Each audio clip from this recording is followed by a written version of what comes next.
आज छोट्या स्वरूपात काय होईना एक वृक्षारोपणचा आणि झाडाला राखी बांधण्याचा लहान मुलाकडून हा आम्ही प्रोग्राम घेतलेला आहे। सर्वांनी याच्यात खूप भरपूर प्रतिसाद दिला आहे। सर्वांचे खूप खूप मनापासून आभारी मानते आणि आणखी मोठ्या संख्येने सर्वांनी सहभाग घ्यावा। आपण सर्व मिळून खूप मोठं काम करूया, नाही जास्त तर थोडंफार होईना आपल्या पर्यावरणासाठी एक सुरुवात करूया आपण, म्हणजे जेणेकरून हे पर्यावरणाची आज आपण सुरुवात करू तर येणाऱ्या काळात सर्वांसाठी खूप सुखदायी कार्यक्रम ठरेल आणि पर्यावरण सुद्धा समतोल राहील। सर्वांचं खूप मनपूर्वक आभार आणि असेच साथ द्या। धन्यवाद। would like to thank Ankur Holiness Foundation so that because they have given us opportunity to come here and celebrate a small function over here.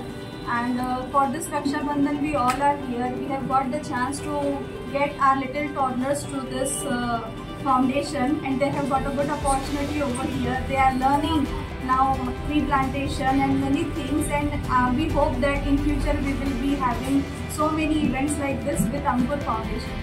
Thank you so much for giving the opportunity.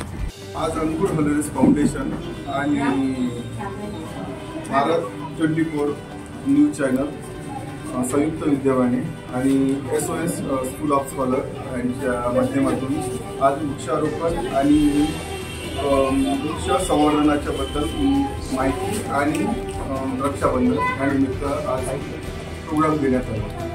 त्या अनुषंगाने आज SOS च्या मुख्याध्यापिका आणि आमच्या संघटनेचे कार्यकर्ते आणि न्यूज चॅनलचे संपादक आणि त्यांचे रिपोर्टर अंकुश मेश्राम यांच्या माध्यमातून आज आमचा प्रोग्राम घेण्यात आला आणि ज्या माध्यमातून मुलांना शिक्षणाच्या पलीकडेही पर्यावरण आणि जे पर्यावरणाच्या होणाऱ्या हानी आहे त्या आजच त्यांना कळत आहेत।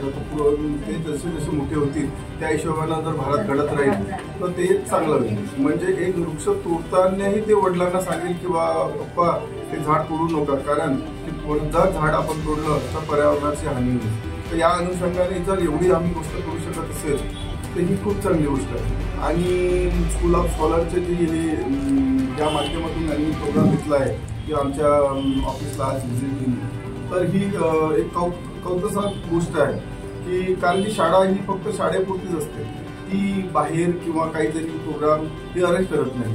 तर या माध्यमातून त्यांचं जे संस्थाचे संत अध्यक्ष आहेत त्यांना माझी त्यांनी जे प्रोग्राम राबवला आहे तो खूप कौतुकास्पद आहे आणि पुढेही वाटचालीसाठी आमचे त्यांच्यासोबत संबंध राहतील आणि त्यांच्यासोबत आम्ही टायप केलेलंच आहे। खूप ज्या गरीब मुलांना वगैरे वस्तू आहे ते त्यांच्या स्कूलमधून आम्हाला ते देणार आहे आणि त्या आम्ही गरजू मुलांना आम्ही त्या वितरित करणार आहे। तरी खूप चांगला अनुभव आहे आणि या माध्यमातून आणखी कोणी जर ज्या संस्था असेल स्कूल असेल तेही याच माध्यमातून असे प्रोग्राम घेतील जेणेकरून पर्यावरणाचा आणि पर्यावरणाच्या माध्यमातून जे लहान लेकरं आहेत त्यांच्या बौद्धिक विकास जास्त होईल। शिक्षणानेच पुढे जाईल असं काही नाही आहे। आज अशिक्षित माणूसही भारतरत्न घेऊ शकतो याची ॲबिलिटी, तर त्यांना त्या माध्यमातून जर आपण शिकवलं तर शिक्षणाच्या माध्यमातून त्यांना आणि खूप मार्गदर्शन